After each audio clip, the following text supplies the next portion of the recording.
we're still waiting for it, hoping they have an explanation. We are looking at it.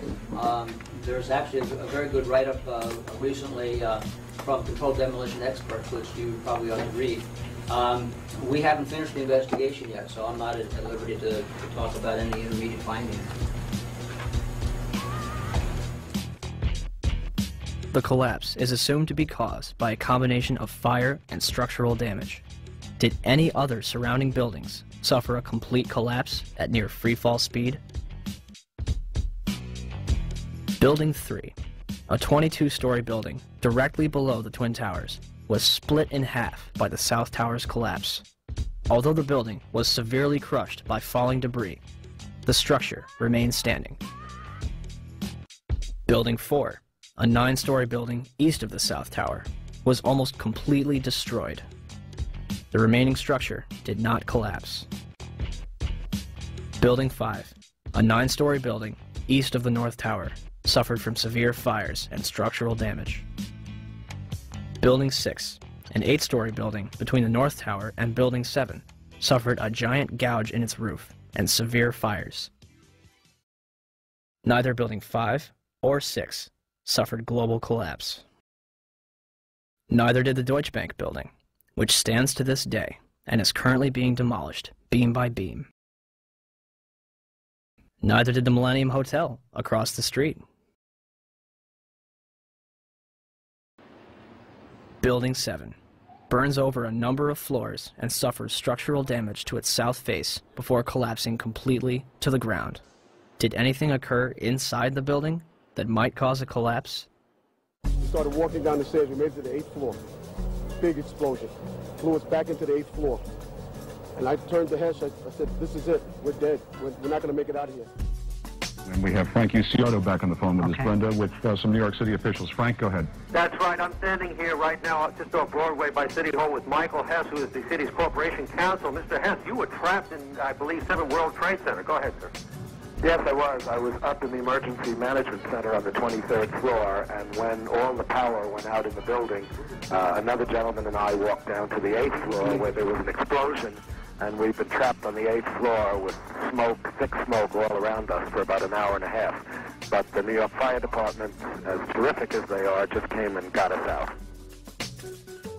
Their experience is mentioned by NIST's interim report on Building 7.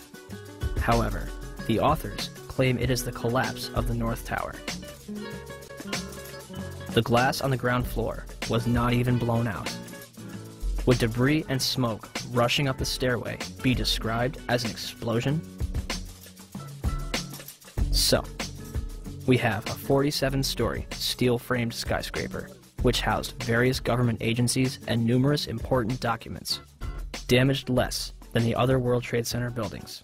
At 5:20 p.m., all structural elements inside Building 7 simultaneously fail, and it collapses symmetrically, imploding into a pile of rubble.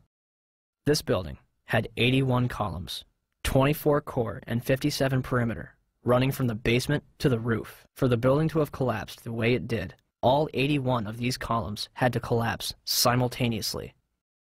Could fires on a few floors have heated up all these columns to the breaking point at the same time? Let's ask the 9/11 Commission. Governor King, may I ask another question, please? At 5:20 p.m. on September 11th, World Trade Center building number 7, 47-story modern frame steel skyscraper that no plane hit, collapsed into a neat little pile onto itself and exhibiting all the characteristics of controlled demolition. FEMA, in their investigation, didn't say that. They said that fire must have knocked it down, but they couldn't figure out how. Video evidence shows what appears to be explosive squids going up the side of the building from south to north or from bottom to top as the building collapsed. There was molten metal found in the basement of that building at temperatures that exceeded anything normal fire could cause.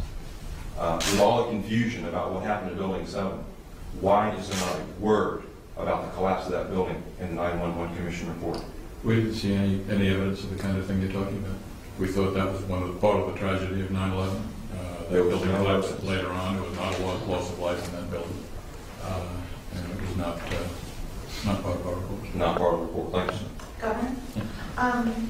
So for the 9/11 Commission to totally ignore that, I think is unconscionable and shows that they did not do a thorough job. Did Building 7 collapse because of damage from the falling North Tower? Or was it also a controlled demolition? 27 jaar ervaring in het slopen van gebouwen met explosieven. Hij is de absolute top in Nederland. Zijn reactie op de beelden die we laten zien is onbevangen.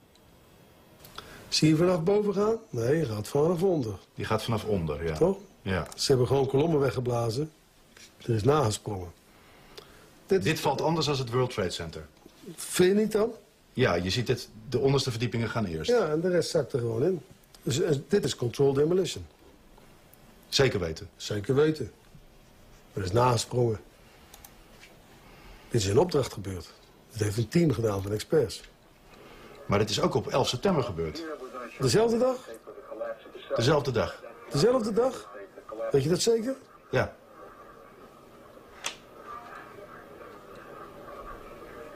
Was het zeker weten de 11e? Totaal heel waar zijn. 7 uur nadat de World Trade Center naar beneden viel. Ja? Hebben ze hard gewerkt.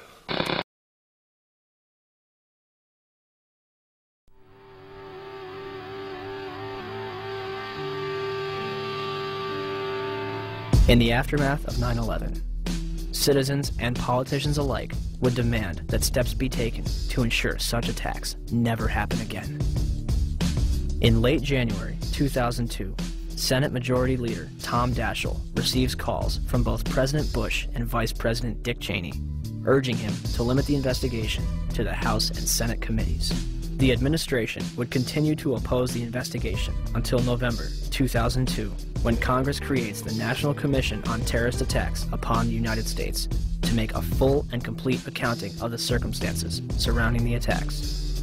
Democratic leaders concede several aspects after the White House threatens to create the commission by executive order, giving themselves considerable control. President Bush officially signs it into law November 27, 2002, and names Henry Kissinger as chairman of the 9/11 Commission. The Chicago Tribune puts it best. Kissinger is known more for keeping secrets from the American public than telling the truth. On December 13, 2002, Kissinger resigns from the 9/11 Commission, due mostly to a congressional demand that he disclose his private business clients. It would later be revealed that Kissinger was the chief advisor to the Bush administration regarding the Iraq War, a lie which has now cost more American lives than 9/11 itself. Thomas Kean and Lee Hamilton are named as chairman and vice chairman of the 9/11 Commission. By December 16, 2002, the 10 initial members of the 9/11 Commission have been appointed.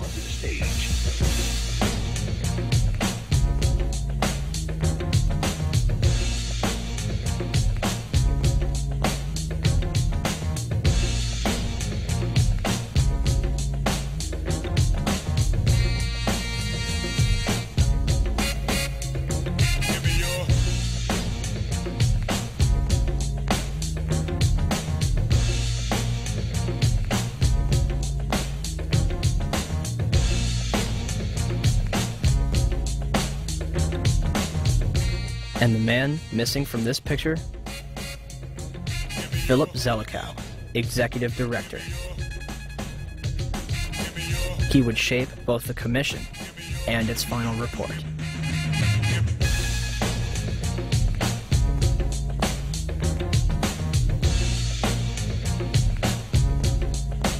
The 9/11 Commission begins its investigation with a time frame of 18 months and a starting budget of $3 million.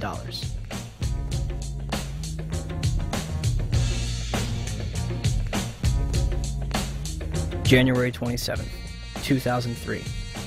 The 9/11 Commission holds its first hearing in Washington, D.C. Vice Chairman Lee Hamilton will claim a few days later, "We're not interested in trying to assess blame. We do not consider that part of the Commission's responsibility."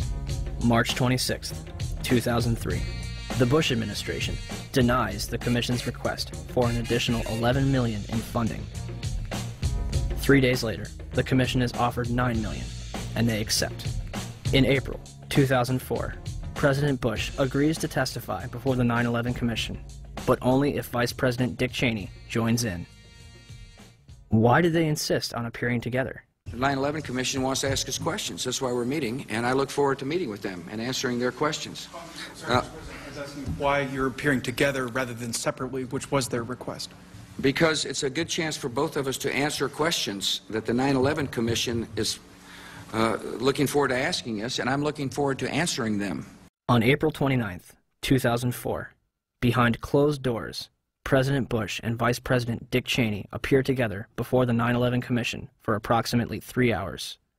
They are not placed under oath, their testimony is not recorded, and the Commission's notes are subject to White House censorship. President, as you know, a lot of critics suggested that you wanted to appear jointly with the Vice President so that you two could keep your story straight or something. Yeah. Could you